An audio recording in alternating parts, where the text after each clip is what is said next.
It takes more than staring intently at your dashboards during a risky deploy to be a great engineer. This is episode 198 of the Soft Skills Engineering Podcast. I'm your host, Dave Smith. I'm your host, Jamison Dance. Soft Skills Engineering is a weekly advice podcast for software developers about the non-tech stuff that goes into software development. I wonder if there's any correlation between how closely you're watching your dashboards and how, I guess that's the intro, right? It's like, if you just stare at it, it'll work. Oh yeah, if my experience is any indication, there's a 100% correlation between staring very closely at your dashboards during a deploy and the success of the deploy. So if you are staring closely at them, the deploy works. Is that the summary? That's right. And it's like the same thing where if you stare at a pot of water on a stove, it will not boil. Mm-hmm. A watch deploy never fails. That's right. I have some counter examples where sometimes it fails both when you watch it and when you don't, but it's a separate problem. That's probably not right. Am I watching it wrong? Yeah, I think you are. You were holding it wrong. Okay. We would like to thank our wonderful patrons who are supporting the show at the level where we shout them out every week. Thank you to Vinlock, Matthew Voidovich, Taras Haruk, Luke Bayless, Zach Grannon, Luis Santos, Stanley Tactical Radio, Chris Hogan, Ivor Robotnik, Braden Keynes, Philip John Basile, Stephen Armin Lee, John Grant, Nick Cantor, Ted Nugent, the Agile Ventures Charity, Maple Syrup, Sonic the Hedgehog, Travis, Dennis Bogdanov, Sean, and, oh no, my lack of preparation has bit me, Evgeny Sladkowski. Thank you so much to those people. Thank you to other people who are supporting the show. And thank you to anyone who has in the past. If you do support the show at any amount of money for any amount of time, then you will get an invite to our Slack team where we talk about great stuff. We had an interesting discussion about the prevalence of good engineers versus good engineering managers and kind of how often you run into those people in your career. I thought that was cool. That was cool. I learned stuff all the time. So join us. Also, I like how I said support us, but I made it a secret how. I guess that's so only the true, the truly dedicated. You'll figure it out. If there's anything I've learned from conversion rates, it's that you really need to hide stuff from your users. So only the most qualified convert. So if it's called a dark pattern to like put all the subscription links in your face, is it a light pattern if you make them hidden? I think it's a dumb pattern. Yeah, go to softskills.audio, click support us on Patreon. That's how you can do it. Thanks to everybody who has. Okay, shall I read our first question? Please do. This comes from an anonymous listener who says, "My manager smells really bad. Sometimes so bad that I can't bear to be in his proximity. I'm not sure if it's his breath or body odor, probably both, but the smell is very foul on a daily basis. He has been with us for quite a few months now, but I am not sure if anybody has mentioned it to him because the situation has not gotten any better. I've also refrained from speaking about it with anyone else. He's a good guy and a very hard worker. I want to build a better relationship with him, but his smell is literally getting in the way. How can I help this situation? I can never tell him outright, but he's the worst smelling person I have ever met. But I do want to work with him. Help." Oh, this poor person. Both of them. Yeah. Oh. This is like a joke question turned real.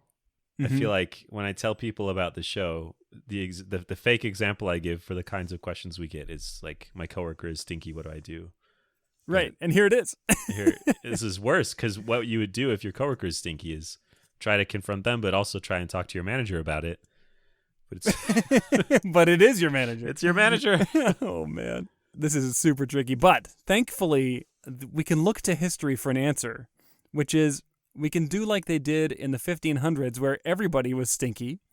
And the rich people would carry around these little perfume bags that they could hold in front of their nose when they were walking around other people. And then it would mask the scent. If you're a startup, you could get like startup branded perfume bags. Yeah, that's right. To build the company culture.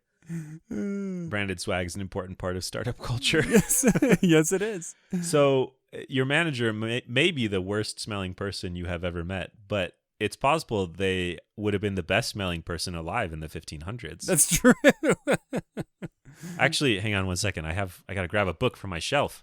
I feel like I've talked about this book on the show before. It's called The Dirt on Clean, An Unsanitized History. And it's literally like a history of hygiene in different cultures throughout the ages. And it's mind-blowing. So rich people, to be clean, would change their shirts. Like showers and baths were unheard of. Showers were unheard of because the tech didn't exist. But baths were either dangerous or this unthinkable luxury. Like they were dangerous because of the fire involved? No, dangerous because they were suspicious that a bath was harmful for your health. Oh.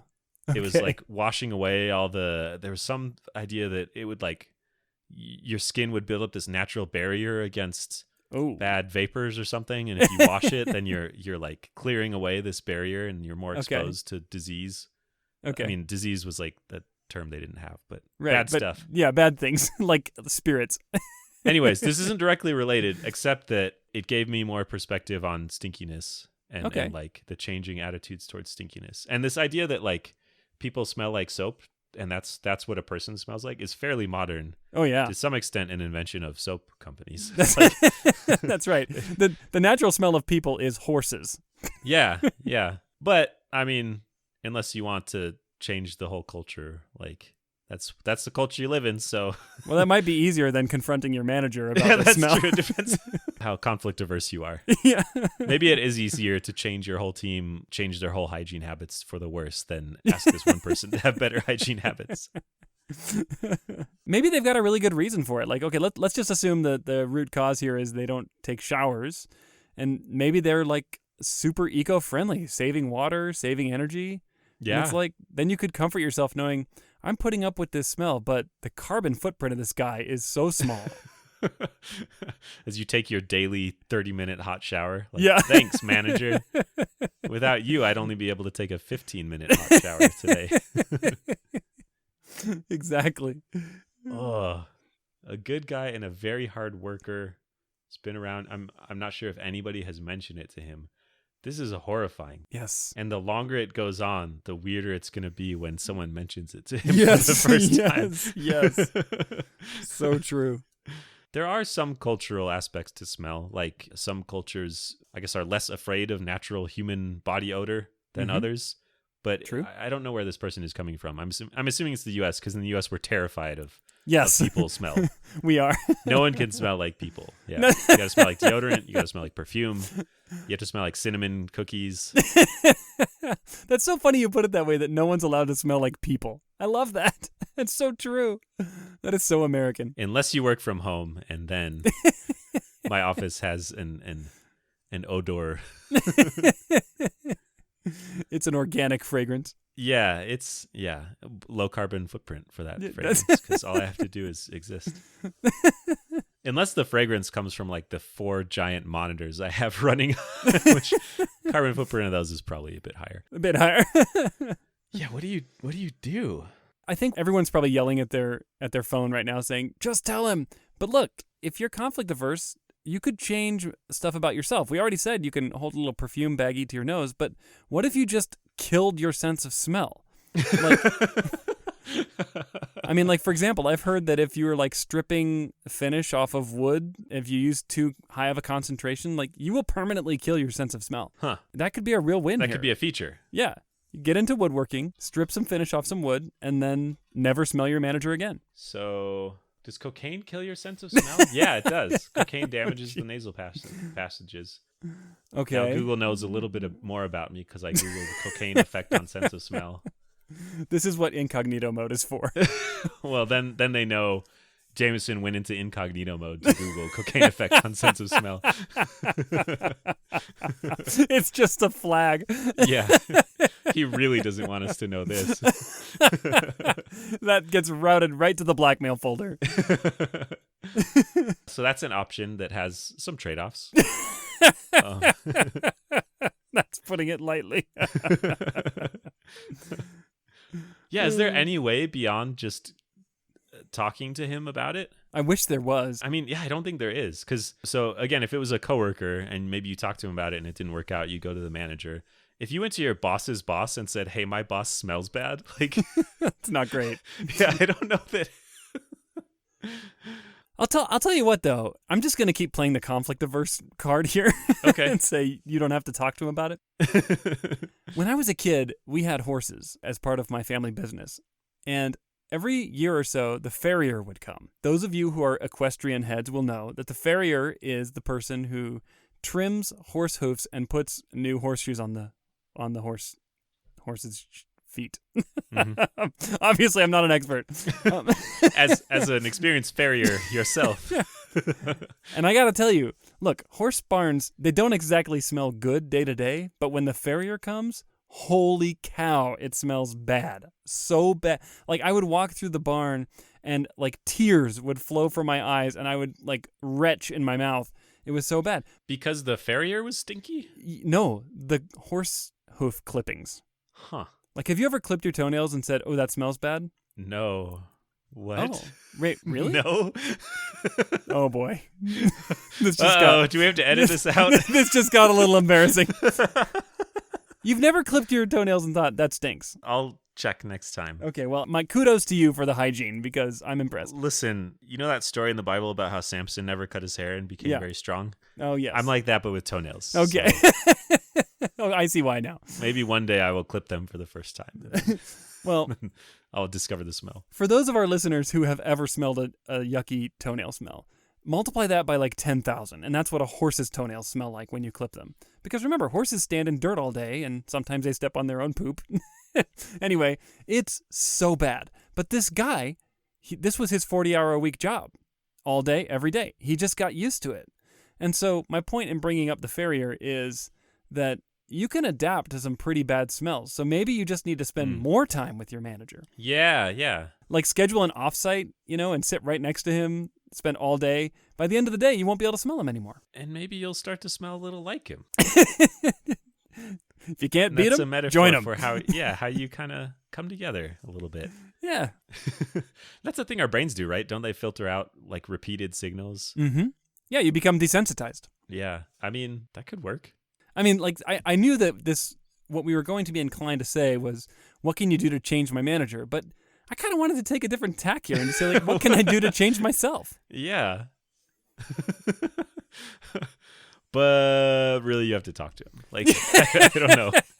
I don't know any other way around this. Either you're going to suffer for the entire time you work together, or you have to talk to him. But like, what if this is like an ailment that this manager has that he can do nothing about? It's like he's been to doctors, the latest science can't help him. And what if he just comes back to you and says, I know this has been my burden to carry for 20 years and there's nothing I can do. I'm sorry. So I think it's probably, is it better? I think that would make it easier to put up with it, certainly. But all you would do is now embarrass him. Dave, it's going to embarrass him if you say, hey, you smell so bad that it's hard to work with you. I don't know of a way. I don't know of a non-embarrassing way to say that. Okay, I'm just really trying to hold my ground here that you can change you. Okay, let's practice. Do you want to be the stinky man or do you want me to be the stinky man? I'll be the stinky man because you're the one that has to tell me. Okay, listen, Dave. Oh no, my immediate instinct is to go to the crap sandwich and start by saying all the things I appreciate about you. Okay, I think I just have to. Yeah, right, Dave, I appreciate you as a manager. You work really hard. You've done great things for the team. There is one thing that makes it harder to work with you, and it's your smell. It's hard to be close to you because it smells pretty bad. Is there something you can do to change that? And that would help me work more effectively with you. Jamison, thank you for bringing this up. There is one thing that you can do, and that is you're fired.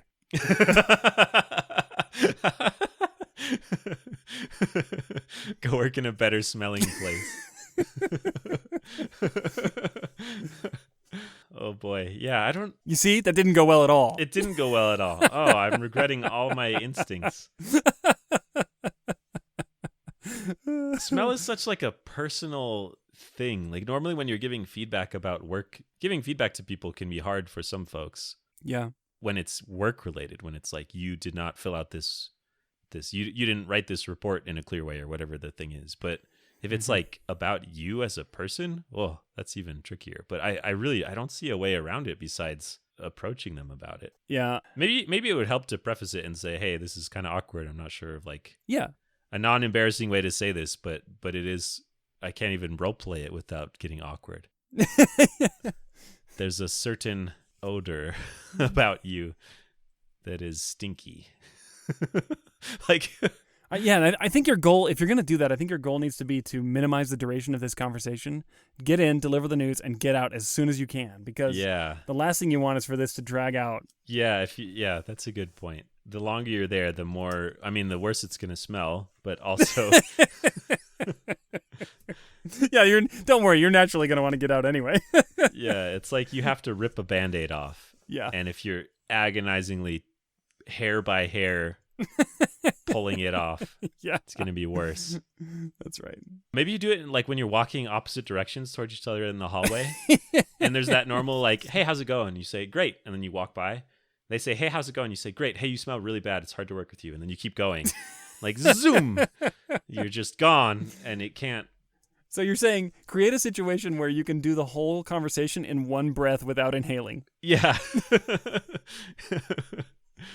Yeah. I mean, for multiple reasons without inhaling. Yeah. You know what? I think this is one where we're going to disagree. And I'm just going to say I would probably just put up with it. I just don't think that I would bring it up to them. The real answer is to work remotely, and then the only smells I deal with are my own. So you launch a campaign where you try to get this whole team to move to remote, and then it's like problem solved. Look at all these productivity gains we've had from remote work. We can hire more people. Folks work when they're effective. We communicate better in written format. And the only stink that I smell every day is my own. What if, okay, one more thing. You know how, this is my embarrassing moment, I guess. So you leave your house, you come back, and you smell your house and think, oh, it smells in my house. Yes. You didn't notice until you left and went somewhere else. Yes. What if this person is now too used to their smell? That is undoubtedly true. You have to make them like a candle? Can you get custom scented candles? Something that will allow them to experience what it smells like to other people. So like, you mean like a body odor candle? Yeah, exactly. A BO candle, a stinky toenail clipping candle. I don't know, whatever it is. I'll call the farrier and see if he does candles. Yeah. All right, I think we've answered this question. Yeah, good luck. This is awkward, and boy, I think there's a lot of ways you could go with this. But whatever you do, you are required to let us know, and then let us know how it went. Please do. Please just send us another question with the follow-up, letting us know what happened. All right, I will read our next question. This is from an anonymous listener who asks, hey friends, thanks for such an engaging and helpful show. It makes me happy to see every new episode pop up in my feed. You are welcome, friend. My question relates to the politics and drama of a restructure and whether I should follow the time-honored tradition of quit your job or stick this out. 6 months ago, our new VP of Engineering was hired to work remotely in a city across the country and decided that the first order of business was to restructure our 3 engineering teams into one mega team with new management and a matrix structure. This means 15 principals, senior engineers, and product managers decided it was time to move on to a new challenge and are now being replaced by the VP's ex-colleagues in the city across the country. All of our processes are being thrown away to do things their way. New Jira boards, new Confluence pages, new file locations, new AWS accounts, new hiring processes, new everything. The new folks are getting the pick of exciting and high-profile projects, while those of us who have been around for up to 10 years and hold the institutional knowledge are left monitoring and maintaining the fragile work that could really do with some help from the principals and seniors. Is this all part of a standard restructure after the first 6 months? Should I carry on trying to put a smile on and fall in line, or run away as fast as I can? Oof. So 15 other senior and principal engineers have taken off. They saw something you didn't see. I mean, that's a lot of people to leave. Yes. That could be all 3 of the teams in some places. Yeah. Yeah, I wonder what percentage of the team that is. If these were 3 very large teams, maybe they're like kind of organizations, not teams. Yeah, maybe of a group of people working on stuff. So I think it might be useful for me to recap this using my cynical, jaded, totally negative view and words to fit that. How does that sound? Bring it on. Okay. So you're telling me that a new VP of engineering was hired in a different city, and that VP is hiring all new leadership after 15 people quit, and those are all in that new city, and they all just happen to be the new VP's friends. And they get all the new projects. What could be happening? Yeah. What is your diagnosis of what's happening? Diagnosis, your engineering department has been relocated to a new city, but they did not want to have any major disruption, so they're letting, quote, natural attrition take care of the relocation problem. Yeah, the question asker mentions, hey, we're stuck working on this old stuff. It's fragile. We need some help. And it's possible that the VP has looked at the existing systems and said, like, we just need to let these die. Like, we don't want to maintain them. So we will spin up fancy new cool projects to give to all my team or all my friends. Yeah. to Yeah, replace all this exactly. stuff. And like we can't afford to maintain them and replace them at the same time. Yep. Huh. But here's the good news. This company needs you to keep these things alive. And the term that you need to know now is called retention bonus. What is that? It sounds good. Maybe. It's got the word bonus in it. Yeah. So I had a friend whose office got rooted up and moved across the country. And everyone on the team was given an option to either go or eventually lose your jobs. But they said, for the people who stay, we want to give you a retention to keep old systems running for a certain amount of time. And they offered a sizable retention bonus to the tune of like, you stay for 12 months and we'll give you a 50% bonus of your annual salary at the end of those 12 months. Holy cow. Yeah, really big. But companies need this for continuity. It's like super hard to just uproot a team and move them to a new location. You have to keep someone to keep the lights on, especially in this situation where it sounds like they're building all new processes, all new systems. You know, someone's got to keep that old stuff operational until the new stuff can come online. Oh, so the point of it is to say, hey, your job is going away soon, but instead of you just quitting right now because you know it's going away anyways, stick around to the end so it's an easier transition for us. Exactly. Okay, that makes sense. That's how this feels to me. Huh. But they didn't, I'm assuming, they didn't. I mean, do you just go ask for a retention bonus? Is that what you're saying? I think, yeah. So I don't think you can just walk in and ask for a retention bonus because the company hasn't been explicit yet to say you're all losing your jobs by X date. So instead, I think what you do is you ask pointed questions about what the future of this location is, calling out what I just called out in my cynical reading of the question. And then, but a little bit more diplomatically, don't be a total schmuck. Yeah. But then you might consider saying, look, it seems difficult to stay under these circumstances where there's no future for me here. Yeah. And then see how that goes. Huh. But you do feel pretty strongly that they're doing this because they're trying to phase out the old team and location and projects and stuff. Is that right? It seems like it. Is this all part of a standard restructure after 6 months? I mean, the word restructure can mean so many different things. Sometimes it's a code word for layoffs or like slow layoffs, I guess, which is what this could be. Sometimes it's like literally moving people from one project to another, but it sounds like that hasn't really happened in this case, where they haven't moved you onto these new projects. Right. So it would be good to understand, why is this restructure happening? Like, what's the goal? What are you trying to accomplish with it? And if they say like align business incentive, I don't know, the more BS they give you, the more likely it is that the goal is to lay people off, basically. Yes. Yeah, but I agree that this doesn't feel like what I would expect a normal kind of benign restructuring to look like. Yeah, no. Or benign from your case, I guess. Maybe it's benign from the business's case because they think it'll be better. But well, they definitely do, or else they wouldn't have done it. Now, there is a charitable outlook here, which is that they found a VP of engineering who is such a good fit for the role for whatever reason that they decided to let this VP live in a different city from the rest of the engineering department and try to build a leadership team out there. And it could be that the company's just making a big gamble that's going to work, like this remote leadership situation. that's a good point. I feel like this doesn't really happen at individual contributor levels, but especially at like leadership or executive levels, you kind of get a lot of rope to play with and a lot of freedom to say, hey, we're going to do this very different thing.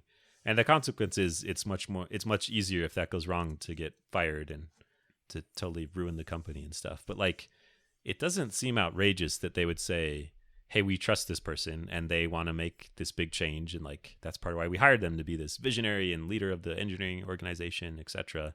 So it's possible they just have a lot more freedom to do whatever they want. Yep. It's also possible, I mean, maybe they hired them because they knew, hey, they have a really big network of great people and they just happen to all be in that other city. Yeah, like we're trying to attract more talent, or I don't know, something like that. Or it could be a legitimate bifurcation of your headquarters where you're going to have two main engineering offices. Yeah, all these feel like things that you would want to have communicated explicitly, though. Yes, definitely. And I think it's certainly right to investigate for some of this information. Mm-hmm. Agreed. And the fact that you are not aware of these things is not necessarily a red flag, because sometimes that information is there, but it's just so seemingly irrelevant to your day-to-day job that you just kind of gloss over it. But this might be a good opportunity for you to now go and talk to someone who's in the know. And maybe even if you can, get some time with the VP of engineering and try to ask them, what is our strategic direction for these two locations? Mm-hmm. Where are we going from here? And what's the upside? Yeah. And I actually wouldn't be opposed to going over their head and asking the same question to the CEO or CTO, depending on the size of your company. Yeah. If it's too big, then you just won't be able to do that. But see if you get an aligned answer. I do think the odds that your job will go away are higher than they were before this reorg, though. So I think it would be good to kind of do some prep work for a potential job hunt, either because you quit because it seems weird and you don't like the situation, or because stuff changes and your position gets eliminated. Redundancies, that's how they say it in the UK, I think. Redundancies, yes. You were made redundant, which, I don't know, it's a crappy thing, so maybe it's good that it's got a crappy word there. So fitting. Yeah, laid off sounds like you're being like softly put to bed by a kind parent. You laid down and snuggled up in a blanket. No, redundancy. Without a job. Yeah, no, you are redundant. We have eliminated the redundancy. Yeah. All right. Have we answered the question? I think so, yeah. And also, please tell us what happens, because this is really interesting. What can people do if they want their own questions answered? Go to softskills.audio and click Ask a Question. You can fill out our form there. Thank you so much to everyone who has done that. If you enjoy the show and want to share it, please tell your coworkers or your friends about the show. We would love to have them as listeners. So many of you are doing that all the time. It's great. You can follow us on Twitter at SoftSkillsENG, where we post episode updates and interesting news. And in fact, keep your eye out. This week, we'll probably be posting a request for some interesting stuff. A teaser for you. Well, it'll be spoiled by then because of the episode schedule. That's right. Enjoy the thing we posted. Yes. Go look back at the history. Yeah. All right. Catch you next week.